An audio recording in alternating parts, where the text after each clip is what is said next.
Hello everyone, welcome back to my channel. कैसे हैं आप लोग? होपफुली सब लोग मस्त होंगे। फेस्टिव सीजन चल रहा है, सब लोगों को happy Dussehra and happy Diwali in advance. Sorry, last month कोई वीडियो नहीं बना पाया, वेकेशंस पे था और ऑफिस में भी थोड़ा ज्यादा बिजी था। बट आज की वीडियो में मैं काफी चीजें कवर करने वाला हूँ। सो सितंबर का रिव्यू देख लेंगे क्विकली, अक्टूबर का भी कर लेंगे एंड अपार्ट फ्रॉम दैट कुछ क्वेश्चंस मैं कवर करना चाहता हूँ इसी वीडियो में, और apart from that or one or two updates are there which I want to record here. Okay, so quickly start करते हैं and let's try to cover all these 4 to 5 points which I just mentioned. So first thing first, पहला update है about funds.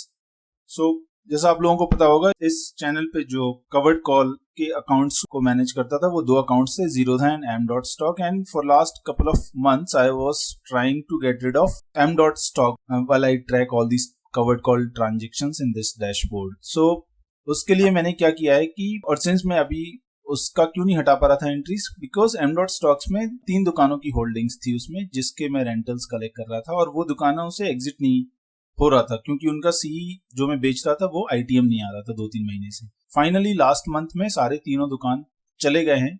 इसका मतलब हमको M dot stock के entries यहाँ पे मेंटेन करने की जरूरत नहीं है। सो मैंने क्या किया है, इसमें एम डॉट स्टॉक के सारे जो भी एडिशंस थे, जितने भी फंड्स थे, वो सबको इस टोटल फॉर्मूला में से हटा दिया है।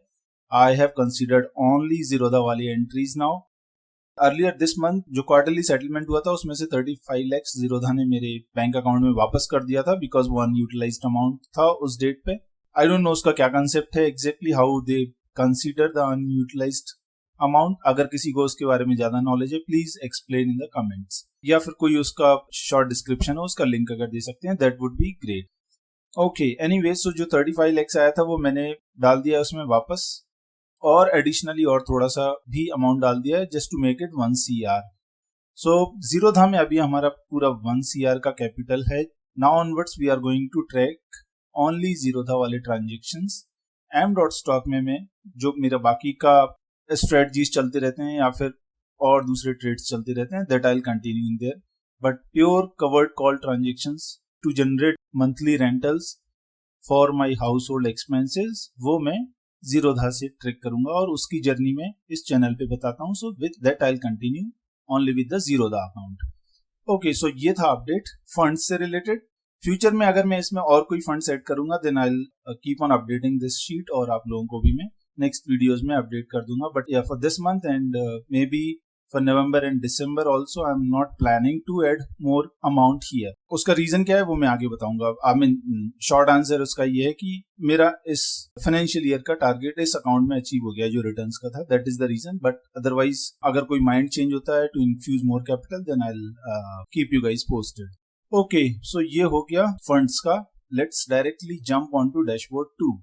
डैशबोर्ड 1 शीट जो है उसमें आप लोग देख सकते हैं, जिसके पास शीट का एक्सेस नहीं है प्लीज मुझे मेल कर दीजिए necofinancials@gmail.com पे, और अपना मेल आईडी दे दीजिए या फिर इसमें कमेंट्स में, तो मैं आपको भी ऐड कर दूंगा इस शीट का एक्सेस करने के लिए। That will be the read only access. Anyway, so क्या क्या ट्रेड्स अभी मेरे पास ओपन है उसके लिए आप डैशबोर्ड 1 शीट बाद में देख सकते हैं, और डैशबोर्ड 2 जो शीट है इसमें हम देखते हैं सितंबर में क्या हुआ और अक्टूबर में क्या हुआ। सो सितंबर में अगर आप देखेंगे तो हमारे टोटल 56 ट्रेड्स हुए थे। जैसा अभी आप लोगों को भी पैटर्न समझ में आ रहा होगा, for last couple of months जो टोटल ट्रांजेक्शन्स हो रहे हैं in a month, they are crossing 50 number of transactions. So इसका मतलब है हम 1200 से 1500 somewhere around that we are paying the brokerage per month to manage this account, और वो केवल ब्रोकरेज है। इसके अलावा भी बहुत सारे टैक्सेस लगते हैं, STT और पता नहीं फलाना ढिमका। सो वो तो और ज्यादा ही होते हैं। कभी हम जो एनुअल रिपोर्ट करेंगे उसमें से जीरोधा का निकालेंगे, उसमें देखेंगे कितने हमने चार्जेस भरे पूरे साल भर में, and I am sure there will be multiple times the brokerage which we are paying. Okay, so 56 transactions जो हैं उसमें हमने टोटल बनाया है profit 1,99,571, so little less than 2 lakhs। I think ये, I don't remember exactly, but I think अभी तक का सबसे ज्यादा हाईएस्ट है जो हमने हिट किया है, 1.99 आउट ऑफ 56 ट्रेड्स। इसमें कपल ऑफ एक्सरसाइजेस थे। इन्फी गया हमारा, हिंडाल्को की दुकान चली गई, कोल इंडिया की दुकान चली गई, और अदानी पोर्ट की दुकान चली गई, इसमें 3 दुकानें तो हम एम डॉट स्टॉक में मेंटेन कर रहे थे, वही चले गए थे हमारे, और बाकी के जो जीरो दाम में चल रहा था वो भी कुछ कुछ चले गए। इसके अलावा हमने बैंक निफ्टी के बीज खरीदे हुए थे और उनके अगेंस्ट भी सी सेल किया था और पी हेज करके रखा था। उसके डिटेल्स आप इन ट्रांजेक्शन्स को देख सकते हो, how I did it in the month of सितंबर, उससे आपको आइडिया लग जाएगा। लेकिन कहने का मतलब यह है कि इसमें एक्सरसाइज भी काफी हुई, 4 से 5 एक्सरसाइज हुए, इसलिए हमारा जो टैक्स बनेगा वो शॉर्ट टर्म कैपिटल गेन्स में जो टैक्स बनेगा just because of exiting the holdings, वो कंपैरेटिवली कम बनेगा, क्योंकि उस पर हमको 15% देना है केवल, और जो एफएनओ से जो हमने प्रॉफिट कमाया उसमें हमको 30% देना पड़ेगा। सो सिंस इस मंथ में हमारे दुकानों के एग्जिट ज्यादा थे, इसलिए हम इस मंथ में टैक्स कम पे करेंगे, and which would be around 40,000। सो 2 लाख में से 40,000 हम टैक्स पे करने वाले हैं, मतलब सारा एवरेज मिलाया तो 20% का हमने केवल टैक्स भरा हुआ है सितंबर में। ओके, इसके डिटेल्स में अभी नहीं जाता हूँ, आप लोग बाद में देख लीजिए प्लीज। अक्टूबर में हम देख लेते हैं। अक्टूबर में टोटल हमने जो ट्रेड्स किए हैं वो ट्रेड्स हैं 49, और again we closed this month in green, और इसमें 1,31,000 बनाया हुआ है। ज्यादा इसमें एग्जिट नहीं है, पूरा प्योर एफएनओ है, सो इसलिए हमने 30% का टैक्स भरा होगा। सो 130 पे अगर आप देखेंगे तो क्लोज टू 38,000 हमने भरा हुआ है इसमें। सो अगर आप टैक्स कैलकुलेट करेंगे that will be close to 30%, again 27-28% और आएगा वो। सो ये हो गया टैक्स का।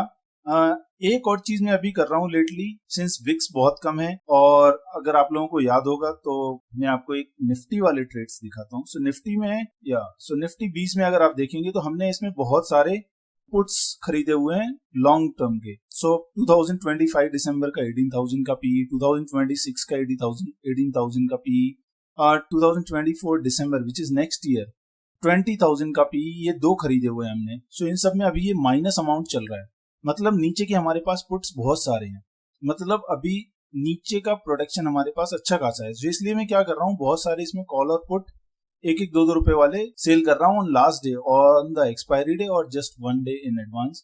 सो ये काफी मैंने लास्ट 2 मंथ से किया हुआ है, क्योंकि प्रीमियम में कम कलेक्ट कर रहा हूँ, विक्स बहुत कम है तो प्रीमियम्स मिल ही नहीं रहे हैं। तो अभी मैं पूरे पोर्टफोलियो पे अगर मेरे सारे कवर्ड कॉल सेल नहीं हो पाते हैं तो फिर मैं सी या पी बेच देता हूँ, और उसमें से 4-5 हजार रुपए पर मंथ निकाल लेता हूँ उसमें से। सो इसलिए आप देखेंगे कि जो 131 का प्रॉफिट है उसमें से 20 से 25 हजार रुपए तो निफ्टी या बैंक निफ्टी के सी या पी सेल करके, स्ट्रैंगल्स बहुत दूर दूर के स्ट्रैंगल सेल करके किया होगा, और ये सारे हेज्ड हैं। सो ऐसा नहीं है कि बहुत ज्यादा लेवरेज यूज कर रहा हूँ मैं। मैक्सिमम 20 लॉट अगर बेचता भी हूँ तो 20 लॉट मतलब होता है लिटिल लेस देन 2 CR, मतलब मेरे पास अगर 1 CR का पोर्टफोलियो है, 1 CR का कैपिटल है, उसमें मैं डबल ही लेवरेज ले रहा हूँ। सो इसलिए and then I keep selling them whenever I have time to trace it. Stop loss नहीं लगाता हूँ, क्योंकि अगर मेरे पास टाइम नहीं है देखने का, कंटिन्यूअस देखने का, सो उस टाइम पे मैं नहीं सेल करता हूँ। इसकी भी एंट्रीज आपको ज्यादा मिलेंगी, और ये एंट्रीज फॉर एग्जांपल अभी अक्टूबर में अगर देखें तो कम से कम 15 से 16 एंट्री हमारी, 15 से 20 एंट्री हमारी बैंक निफ्टी और निफ्टी के सीईपी सेल करने की होगी। इसका मतलब है कि जो हमारे 50 ट्रेड हो रहे हैं उसमें से 15 से 20 एंट्री इंडेक्स के सीईपी की सेलिंग की हो रही है, इसलिए ओवरऑल जो हमारा रेंटल का काम चल रहा है वो कंपैरेटिवली कम है। कम दुकानों में मैं रेंटल्स कलेक्ट कर रहा हूँ। सो अगर विक्स बढ़ता है और मुझे दुकानों से रेंटल ठीक ठाक आने लगता है, then I may not have the unutilised amount right to sell the index options. Okay, so next चलते हैं। तो अभी हम टारगेट के बारे में देखते हैं। अभी टारगेट कहां पर था हमारा टोटल, अगर आप लोगों को याद होगा नेक्स्ट मार्च तक, मार्च 2024 तक हमको अगर 1 लाख रुपए के एवरेज से पैसा कमाना था इस साल, तो इस साल का 12 लाख और लास्ट ईयर हमने 8 लाख कमाया हुआ था जब से ये अकाउंट स्टार्टेड है। तो ये टोटल 20 लाख होता है टिल नेक्स्ट मार्च 2024, बट वो 20 लाख की जगह अभी हमारा 21 लाख क्रॉस कर चुका है बाई अक्टूबर, विच मीन्स अभी हमारा टारगेट अचीव हो चुका है। इसके लिए मैंने बोला कि देयर आर चांसेस इस अकाउंट में मैं कैपिटल और इन्फ्यूज नहीं करूंगा। इस साल के जो मेरे घर के खर्चे हैं अराउंड 1 लाख के आसपास, वो इसमें से निकल आ चुके हैं ऑलरेडी। अभी फोकस क्या रहेगा मेरा इस साल, बाकी के जो महीने बचे हुए हैं, करीब 5 महीने बचे हुए हैं नवंबर से नेक्स्ट मार्च तक, उसमें मेरा टारगेट ये रहेगा कम से कम जो 21 अभी तक आ चुका है वो 21 वापस ना जाए, उसमें से बिल्कुल भी ना जाए, वो सबसे पहला टारगेट रहेगा। कैपिटल प्रोटेक्शन, उसके बाद जो प्रॉफिट मैं ऑलरेडी अर्न कर चुका हूं उसका protection will be the very first focus. और दूसरा फोकस रहेगा कि अगर और इनकम बनती है तो टैक्सेस हमारे थोड़े से रिकवर हो जाएंगे जो टैक्सेस जाने वाले हैं। सो ये हो गया हमारा टारगेट्स का अपडेट।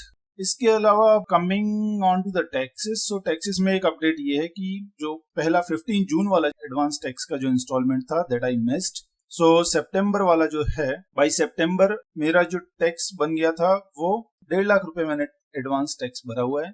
और दिसंबर में भी मैं इसी के अकॉर्डिंग जितना भी 1.5 लाख के ऊपर बनता है उतना करीब भरूंगा। आई थिंक 1 या 1.5 लाख और बनेगा टिल दिसंबर। बाकी फिर भगवान की मर्जी है, अगर कोई लॉस नहीं होता है, प्रॉफिट ही रहता है, तो कम से कम 1 के ऊपर मैं और टैक्स भरूंगा as advance tax till 15th of दिसंबर in the third installment. So ये हो गया टैक्स का अपडेट। नेक्स्ट अपडेट है कि मैं प्रीवियस वीडियोस में मैं अपडेट करना भूल गया था कि ये जो NISM का बहुत सारे सर्टिफिकेट्स होते हैं, तो मैंने भी एक के बारे में थोड़ा पढ़ा था।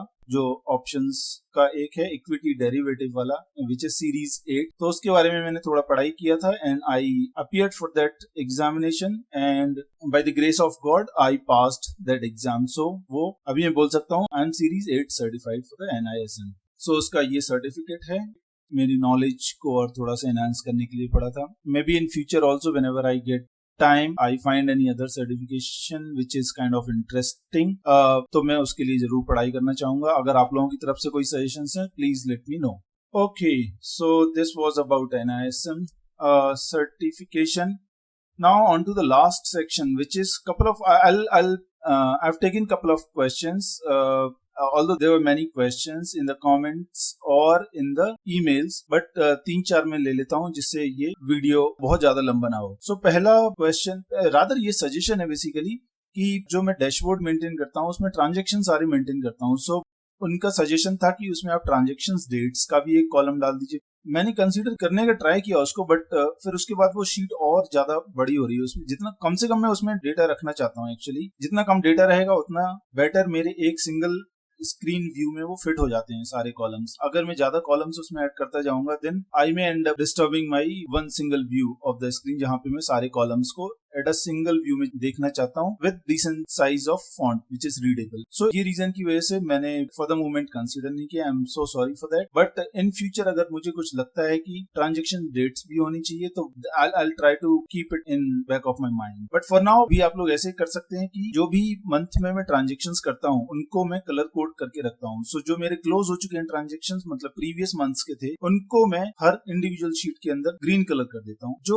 जस्ट लास्ट मंथ के हैं उनको मैं येलो से रखता हूँ और जो मेरे करंट ऑनगोइंग ओपन पोजीशन है उनको मैं व्हाइट से रखता हूँ। पहला आइडिया उससे होगा। दूसरा आइडिया इससे भी हो सकता है कि मैं उस ऑप्शन का पूरा नाम लिखता हूँ, उसके अंदर आपको एक्सपायरी डेट भी रहती है एक्चुअली। सो उससे आपको आइडिया लग जाएगा कि ये कौन सी एक्सपायरी के ट्रेड्स हैं। हाँ, एग्जैक्ट वो डे में भी आप लोगों को पता न चले कि किस दिन मैंने ये ट्रांजेक्शन लिया, but I try to update the trades by end of the day on which I am taking the trade. So अगर आप लोग ये रेगुलरली डैशबोर्ड देखते हैं तो आई एम श्योर कि आप लोगों को इसमें वो भी अपडेट्स मिल जाएंगे on the same day. So ये था first point, first suggestion which I wanted to cover. Second point है how much money do you make from the trainings?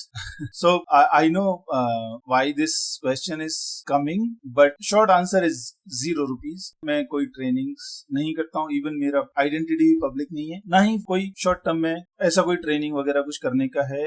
मैं उतना सर्टिफाइड भी नहीं हूँ, ना मुझे उतना ज्यादा नॉलेज है, मैं कितना ज्यादा बताऊंगा। मैं एक दो ट्रेडिंग स्ट्रेटजीज जो मुझे फाइनली सूट करी हैं after trying almost all the things I should say, एक दो चीजें जो मेरी साइकोलॉजी को सूट करी हैं वो मैं करता हूँ और उन्हीं का मैं इसमें स्टोरी आप लोगों के साथ शेयर करता हूँ। बाकी ट्रेनिंग का कोई अभी इंटेंशन नहीं है, ना ही मैंने उससे पैसा कमाया है, 1 भी रुपए नहीं कमाया है उससे। सो ये था उसका आंसर।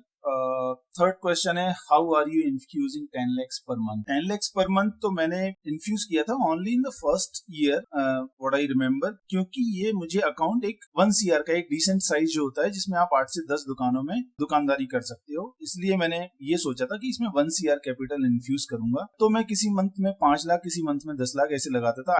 में भी आपने मेरे पुराने वीडियोस देखे होंगे और उसमें देखा होगा कि कैसे मैं हर महीने 5 या 10 लाख डाल रहा हूँ, इसलिए शायद ये क्वेश्चन है। सो टू आंसर दैट क्वेश्चन, वो ऐसा नहीं है कि हर महीने में 10 लाख रुपए कमा रहा था, 15 लाख रुपए कमा रहा था और वो डाल रहा था। मेरा जो कॉर्पस है उसमें से मैं इस अकाउंट में धीरे धीरे करके डाल रहा था, सो दैट एक तो मैं कंफर्टेबल हो जाऊं इस अकाउंट में ट्रेड्स करने से। इकट्ठे में 10 दुकानों में पोजीशन नहीं लेना चाहता था, हर महीने थोड़ा थोड़ा डाल के देखना चाहता था, और एक बार ही जब मैं वो ग्रेजुअली उसका 1 CR पे ले आऊंगा तब तक मैं कंफर्टेबल भी हो जाऊंगा। वो आइडिया था, बाकी मेरे पास कैपिटल पहले से था। हाँ, एनीवेज मैं फुल टाइम जॉब में भी हूँ तो मुझे वहां से भी सैलरी आती है, सो उससे भी मैं थोड़ा थोड़ा कंट्रीब्यूट करते रहता हूँ in whatever accounts I am managing. Okay, and then the last question is, can you tell me few shares which have high premium and lower risk? So I tried to answer this in the comments only, but I wanted to take this to explain a little bit. Standard disclaimer है, मैं कोई recommendations नहीं देता हूँ। ये जो भी मैं वीडियोस बना रहा हूँ वो सारा मेरा जर्नी है, which I want to share with you guys.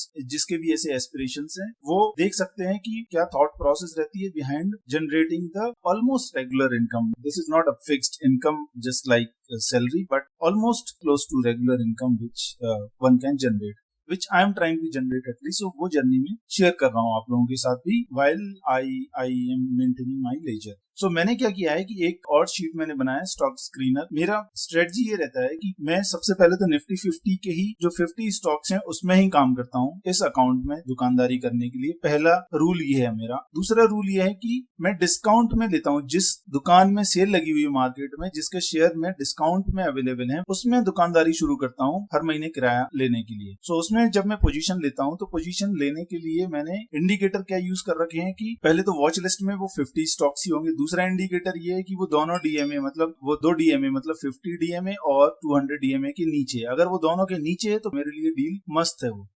अगर इनमें एक भी स्टॉक्स नहीं मिल रहे हैं तो कम से कम 200 डीएमए के नीचे वाला कोई मिल जाए तो भी अच्छी बात है। उसके नीचे भी एक भी स्टॉक नहीं है अगर 50 में से, जिसके चांसेस बहुत कम होते हैं, at least in last 2 years, close to 2 years अभी तक वैसा कोई मिला नहीं है। हमेशा कोई ना कोई अपॉर्चुनिटी मिल जाते हैं, लेकिन अगर कभी ऐसा भी रहा तो फिर मैं देखता हूँ कि 50 डीएमए के नीचे कुछ मिल जाए। ये मेरे बेसिकली इंडिकेटर्स रहते हैं, इसके अलावा कोई ज्यादा दिमाग नहीं लगाना है। एक बार मैं दुकान में घुस जाता हूँ फिर मैं उसके बारे में पढ़ता रहता हूँ कि वो दुकान का बिजनेस कैसा चल रहा है, कैसा नहीं चल रहा है। अगर वो दुकान डूबने वाली है तो उसके अलग से सिग्नल्स पता चल जाते हैं। टचवुड अभी तक कोई पिछले 2 साल में ऐसी कोई स्टॉक नहीं हुआ, हालांकि पास्ट में हुए हैं। जो महिंद्रा सत्यम टॉप 50 का पार्ट था, आई थिंक यस बैंक भी था, सो डूबे हैं। ऐसा नहीं है कि टॉप 50 वाले नहीं डूबते हैं, लेकिन अगर कोई ऐसा आया on the way then I keep a watch on the news of the scripts which I am having in my holdings. So मैंने क्या किया है कि एक स्टॉक स्क्रीनर बनाया गूगल फाइनेंस शीट में। इसमें मैंने